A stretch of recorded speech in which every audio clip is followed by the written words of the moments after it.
Is it time for recess yet?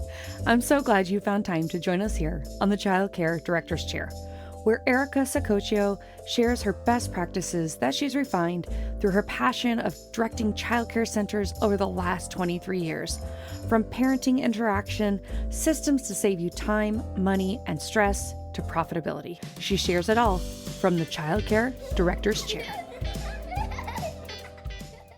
Hey guys, welcome to the Child Care Director's Chair podcast. I'm your host, Erica Saccoccio, and I'd like to invite you in and come join our community of passionate and inspired ECE professionals where we reflect, where we discuss, and where we talk about investing in our children, families, communities, and of course our teachers, because we know they're the heartbeat of our school. So it's Wednesday, so that must mean it's guest day. So I'm very excited about that. I know you are as well. Before we get into that, I want to say, as I always do, thank you so much to our listeners. Rhode Island, I love you. Phoenix, Massachusetts, Wisconsin. You guys are just amazing every day tuning in. I love you, and I'm going to keep it up. As long as you keep tuning in, I'm going to keep showing up too. So thank you so much. So I'd like to introduce today's guest, and I'm going to have to read this. His bio is pretty impressive, so I don't want to mess it up. So we are joined today with Dr. Calvin Moore, an accomplished and experienced early childhood educator leader. He is appointed the interim CEO at the Council for Professional Recognition on May 2020. He is the first CEO of the council to also hold its Early Childhood Education Credential, aka the CDA. He previously served on the council's governing board. He earned his CDA nearly 3 decades ago, so that is a lot of experience. He also has a vast professional Head Start experience. He has worked in both large and small, urban and rural, center-based and family child care-based programs, as well as programs that focus predominantly on the Hispanic families. Throughout his career, Moore has held senior roles directing complex public departments at both the federal and state level, and has focused on improving outcomes for underserved children and families. So welcome to our show. Thank you, Erica. Now that you have completely embarrassed me by reading my bio. So I love talking a little bit about, we're not going to talk about the CDA today, but I do love talking about the CDA. It is something that's very near and dear to my heart. How long have you been involved with the council? So I've been involved with the council maybe about 10 years, and the last 4 I've been as CEO. So, but I mean, I got my CDA in 1992. So Yeah. that's when I started my council journey. So really, it's been over 30 years I've been involved in some way or the other. The reason I asked is I also started my career and got a CDA probably about 20 years ago. And I had the privilege, is really the word I would use, to work with Joan Marshall. I don't know if you've ever heard of her name, but she is no longer with us. But Joan Marshall probably was one of the most, oh my gosh, I don't know, passionate and just loved early childhood education like no one I had ever met. And so she was just an amazing mentor and wonderful person to help me through that as I earned my CDA. And our great friend Tracy Cheney, who's here in Rhode Island, she is an advisor for many folks, and I've got 5 employees right now that are working on their CDA. Wow.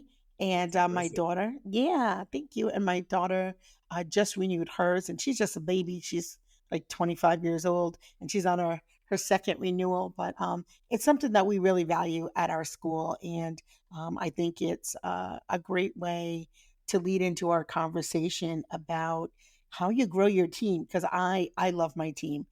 Everything we do on the show is either how we're growing our children, our families, our families, our community, and our teachers. So thank you so much. So I read your bio a little bit, but tell us a little bit more about your background. Like, what led you into this current role? What made you step up and say, you know what, I'd love to be the CEO? Well, I really didn't step up. I think the board members may have taken a step back, and I was just left standing there because when Valora Washington, Dr. Washington was my predecessor, and she retired from the council, and she's off doing great things right now.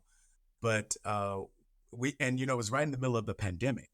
And so the board was looking for someone who could sort of hold things together during this global pandemic and keep things running, so to speak. And so I had the experience, I had the background, I had the lived experience of having earned my CDA, and they just felt like it was a real good alignment with my professional trajectory. So I took the bait. But what I did say to them was that I needed a runway to really figure out whether this was a good fit for me. And so they gave me an 18-month runway, and here I am 4 years later. Obviously, it was a good fit. Yeah. And we're doing some wonderful things at the council to really reimagine the CDA process. So I'm really excited that I stepped up to the challenge.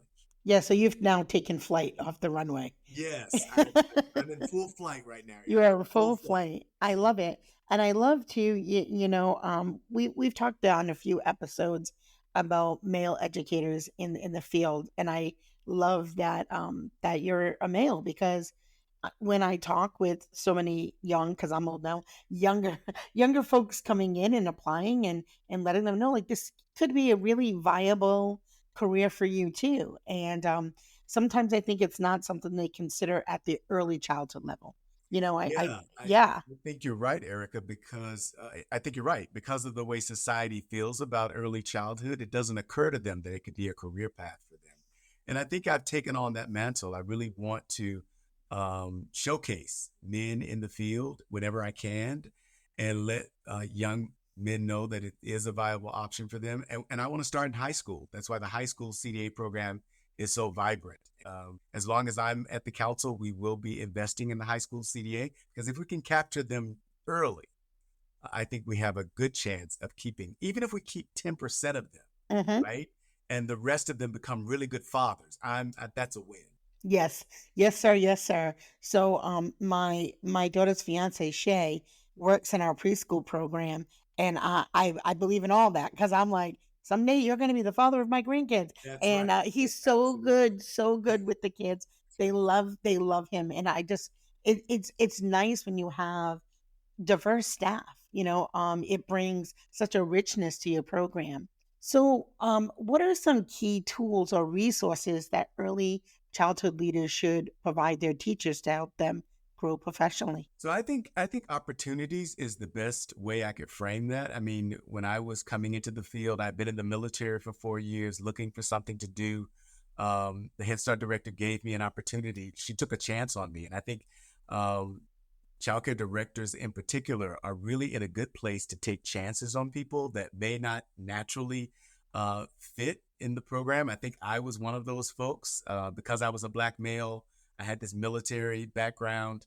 It didn't line up well with working with young children, and she took a chance on me, put me right into a CDA program. So I think opportunities like that really make a difference. And I think also looking at a person's background and seeing what you could align with, because, obviously I had an eclectic background when I started, but if I look back over the things that I've done, I've always had some involvement with young children, whether it was at Sunday school or helping a little league game of baseball in my community, or just working with young children at the Boys and Girls Club. I think there are always some things that you can tap into. The other thing I think we can do for, particularly for entry-level people, is to always pair them up with a mentor. Always give them somebody they can look to who's more skilled than they are, who can nurture their gifts and their talents and bring them along and scaffold their learning. Because I believe, Erica, that teachers build knowledge about teaching the more experience they have, in the same way that children build knowledge about the world around them through hands-on experiences. And if you've got a mentor, I know you talked about your mentor. I had one. Most successful teachers have a mentor that they really looked up to. Yeah, I agree. There were so many wonderful things you said in that breath. Right. I think you're onto something here with the high school. So when my daughter went to a charter school, in her last year as a senior, they allowed or had a program called World of Work. so she could work in the center and earn credit at the high school level. But she was interested in early childhood development. So during that time that she was in high school, she was getting experience, was also taking professional development. So it was very easy for her to come up the gate. Like I said, she's only 25 and she's now doing her renewal. So it was easy because it was just a natural progression. So That's right. I love that tapping in at that high school level. The other thing I think that I thought was really great is taking a chance. So, there's a lot of talk about teacher shortages, and my boss, long time ago, took a chance on me. Yes. So I didn't know anything about working with kids at all. I used to sew furniture. And I did that for a really long time, and I was actually really pretty good at it. And I had my daughter, and I went out and looked at some early learning centers, and I didn't want to leave it with anybody. I was a nervous mom. It was my first kid. And so many of my skills transferred over so easily to running a center. So I had Hmm. like a lot of that business background. So for the directors out there listening and thinking about, how do I fill in these staffing gaps with people who bring some richness and some not only diversity, but like you said, eclectic backgrounds that really can serve your program to make it better. So be open minded about that, because you may find your gems in that endeavor. So I think that you brought up some really good things. How does investing in professional development of teachers translate into more effective and impactful childcare program? I think the more that you pour into your teachers, whether it's a workshop, whether it's going to a conference, whether it's scaffolding them with a mentor, I think one of the things that happens during that process is that they become more confident in their abilities to teach and work with families. And so I think that is the best return on your investment. The more you pour into them, the more they can in turn pour into others, particularly those that are working with children and families. And I think that's the good byproduct, because you want to create an atmosphere at your center where people want to come. They feel like you are at the cutting edge of the field. They like you said, a young mother wants to feel comfortable leaving their child at a center. So I think that's the return on investment. You're pouring into your folks so they can then pour into others is the byproduct of a really robust professional development system. Now, I tell you, we talked about male teachers. They need professional development. You've got to figure out how to get them in the door, and then pour into them, giving them the skills, both the soft and the technical skills that they need to work with children and families. Because we can be bombastic, I want to say, and we can be very different as an early childhood educator than our counterparts. So it's important that we know the fundamentals, right? So Yeah. that then if we have a messy classroom, we know why it's messy, and we can make the point that I don't have to clean up the paint right now. I can clean it Hmm. up at the end of the day. So I think if we know the fundamentals, we can gain respect for our approaches, which might be a little different than our female counterparts. Yeah, they're definitely different, but Yes. in a great way, in a great way. So I had been lucky enough when I started, I worked in a school age program, and so I was very lucky enough to have many male teachers come because they feel very comfortable in that space, right? That's There's right. no changing of clothes, there's no diaper changes. The That's right. kids are a little bit older, right? So Yes. they feel more comfortable. And so I've been very lucky. So for my first 12 years, I was able to work with a good amount, Hmm. honestly, of male staff. Hmm. And they do bring a different, I hate to say the word vibe, but I guess I'm going to use the word Yeah. vibe. A I mean, different you're right. vibe, a different Yeah. vibe. And I feel like it's not only good for the kid, it's good for the coworkers too. Um, yeah, I think that having that male voice, especially now. So I work in my center every day, which is, unique for most childcare owners at this point. But I have found in the last 10 years, there's been this big shift. I have almost probably more dads at this point dropping off and picking up than moms. Yes. Dads, fathers are so involved in the child rearing at this point as a society that I love it. But I think it's also nice when you're a dad, you're coming in to have another person that you feel like maybe you can go to, or maybe there's a concern, somebody you can relate to. I think that's nice too. Yeah, I think that's key. I think if you want to grow more male teachers, you want your center to welcome men. And the fatherhood program, if you could develop one, is a great way to get men in the door.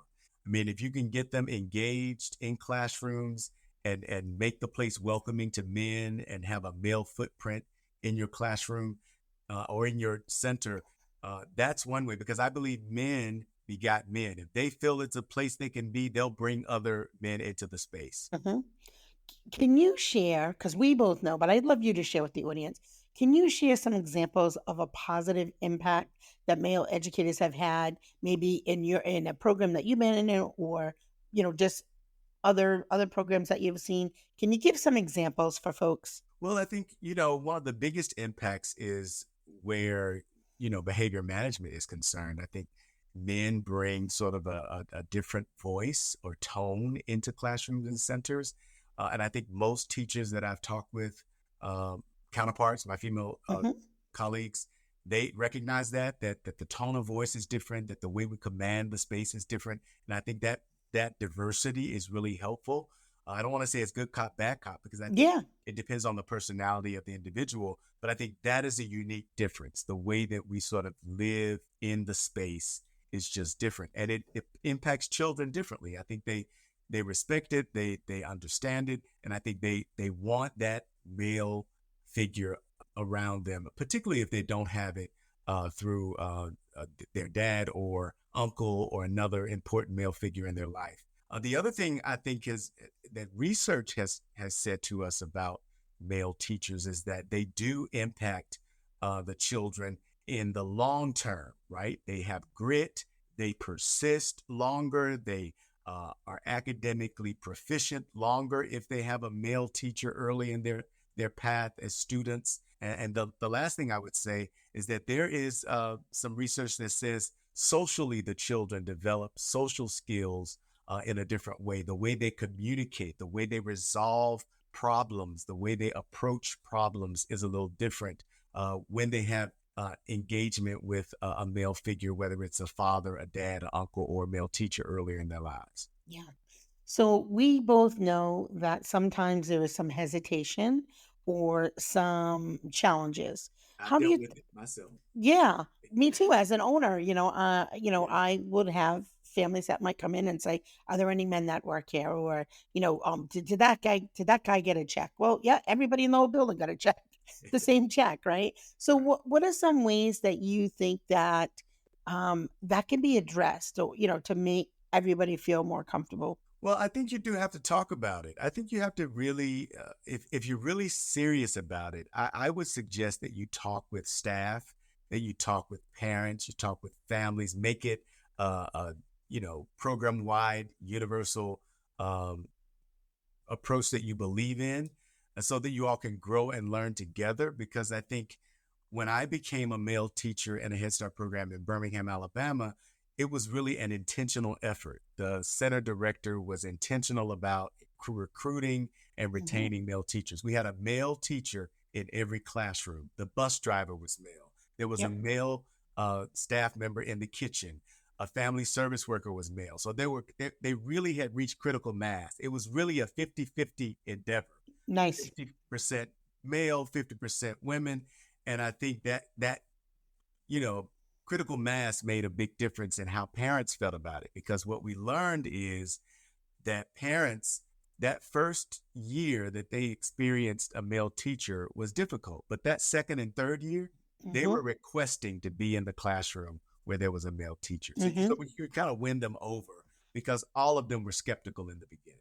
I'm talking about my personal endeavor. Yeah. Like, parents were skeptical of me as a male teacher in the hmm beginning, but that second and third year, they were knocking the doors I down. bet they were.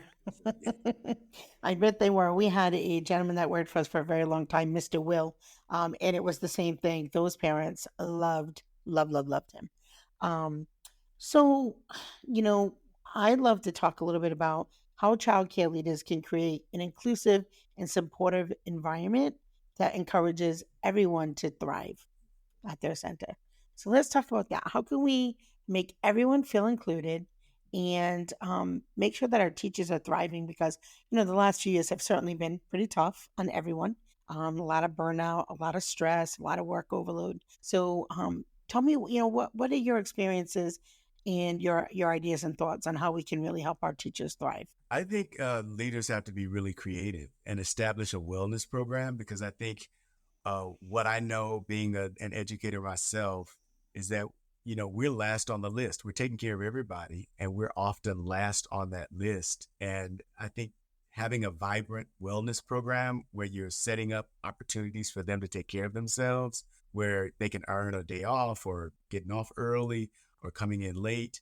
There are ways you can celebrate the work that teachers are doing every day, and then help parents celebrate that as well. And so I think if you have a vibrant wellness program that keeps them sort of connected in a way with you and with the work, that recognizes how difficult it is, I think is important. So establishing a vibrant wellness program is going to be critical. Not only helping them deal with burnout, but just retaining high quality staff, because they understand that you care about them and their well-being, and not just the children and families that they serve. Yeah, that's great advice. We have at our center downstairs, we're very lucky to have a wellness spa Mm-hmm. downstairs. There And you go. then That's a great yes, and idea. yeah, and then the lady who runs the spa, she's so lovely. She put together a room that she calls the Zen Den. And once a month we give teachers coupons. They could go down, they have a cup of tea, they listen Oh, to I'm stealing some that. I'm stealing relaxing that. music. Yeah, the Zen Den. It was literally a utility closet. It was a good size, but she converted it literally into a space where people could just go relax. You could read a book, have a cup of tea, and had a There you dimmer. go. You could really make it's very a space where it's very you can make it very personalized, very customizable. That's very So creative. yeah, so things like that I think are really important. So what trends do you see in early childhood education regarding professional development, diversity in the workforce, and how can Yeah. leaders like myself prepare for these changes? Well, there are two things that I've been thinking about. This is a great question, Erica. In the next 10 years, I like to look at trends over the next decade. And there are two things that are jumping out at me as I live in this space at the council. One is diversity, equity, and inclusion, and belonging. I think that's going to be uh, continuing to gain emphasis and prevalence in our field. Hmm. And I think people want to be recognized for their lived experience, whoever they are and wherever they came from. And I think being prepared for, a deepening of that understanding is going to be important for leaders in our space to embrace. And I think there are ways that we can embrace it that don't alarm other people or make people feel left out or make people feel um, attacked. So I think there's a way to do it. And I think in the next 10 years, it's going to be more important for us to figure that out. The second thing that I'm keeping my eye on is this STEAM education bandwagon. Hmm. I think I'm loving what I'm seeing, right? Hmm. All of these other disciplines are coming into our field: science, technology, Hmm. engineering, the arts, mathematics. I think Yeah. that's going to gain some steam to fun, use the word over the next 10 years as well. And I think we're going to have to figure out how to bring these disciplines in a developmentally appropriate way.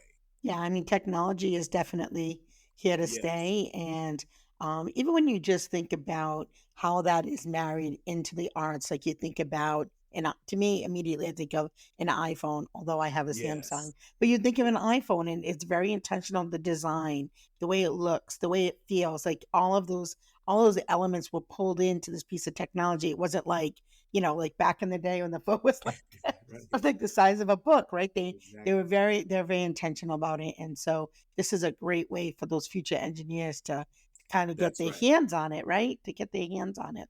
So tell me a little bit about what's going on at the council now. Share a little insight since we have you. Yeah, we're really busy at the council. We embarked about 18 months ago on reimagining the CDA process, the process that your daughter just went through to renew her CDA. We want to streamline that and make it as easy and seamless as possible. because what we know is that there were a lot of pain points. Let me give you one example. So Okay. when people called our 1-800 number, it was difficult for them to get to us. Sometimes they had to wait an hour, sometimes 2 hours. Well, if you haven't been paying attention, we got that down to 5 or 10 minutes now. So we're wanting to be more responsive to our customers. We also want to work on eliminating some of those pain points, finding a PDS and how do I, develop my portfolio. So we're developing tools and resources that makes the process easier for candidates. For example, we're developing an electronic portfolio. So if you want to use technology to make that easier, we're developing a platform where you can have an electronic version of that portfolio. And we're also looking at giving initial applicants more time on their tests. So we just gave them 15 more minutes to finish and complete their exam. So there are just different ways that we're making the process more candidate-centric, more friendlier to the candidate. Mm-hmm. And we've been busy doing that. And then the final thing I would say, Eric, is that we're developing a new CRM. So the application platform that candidates are using is being overhauled completely. And by the end of the year, we're going to be launching a new system. Wow. Yeah. Sounds like y'all have been very, very busy. Yes. So are you, because there's a lot of leaders that listen to this podcast, are you actively looking for folks to become mentors for the CDA program? Yeah, we're looking for PDSs all the time. And we know that if we have directors like you in that position, that they're more likely to support the candidate in a way that they'd be successful. So yes, we're always looking for PDSs and mentors to work with our candidates. So if you're interested, please reach out to me. I think I gave you my contact information. I don't You did. mind We'll put it in the show notes. Yes. sharing it with your network. Let people reach out directly to me. We want to hear from them. One other question I wanted to ask you. Off of that, so do you find that states who have quality rating standards, do you find that those states have more applicants that apply to become CDA? So if they have a quality rating system in their state, do you find that those states have more folks apply, or do you find it's pretty much just across the board? So I'm going to answer that in two ways. I think Okay. it's more than just the QRIS. I think that's a part of it. If the Mm-hmm. CDA is embedded within the qualification requirements of the QRIS, yes, then in Okay. those states, the CDA is really growing and booming. And there are a Okay. couple of states like that around the country, Florida, Texas, Alabama, for example. Those systems have the CDA embedded within them. So Mhm. naturally, they are big CDA states.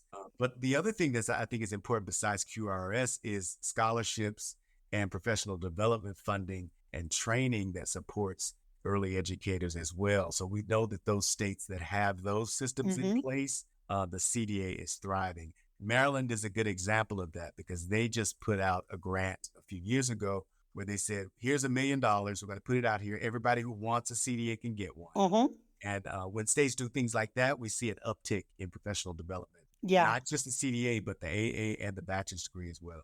Yeah. So we have that here in Rhode Island. So That's right. You yes, do. yes. Wow. It's little Rhodey. That's right.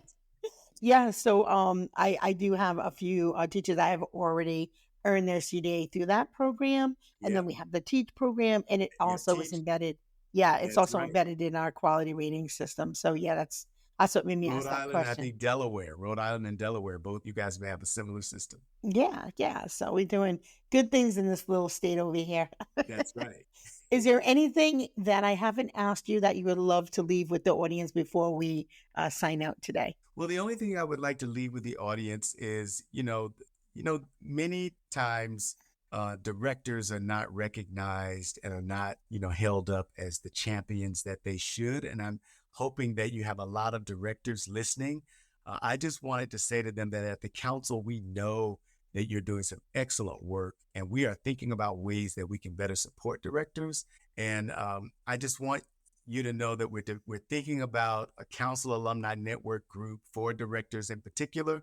And so, Erica, we're going to be reaching out to you to maybe bounce some ideas off of you and to let your listeners know that we're coming because we know Yes, I love it. I love it.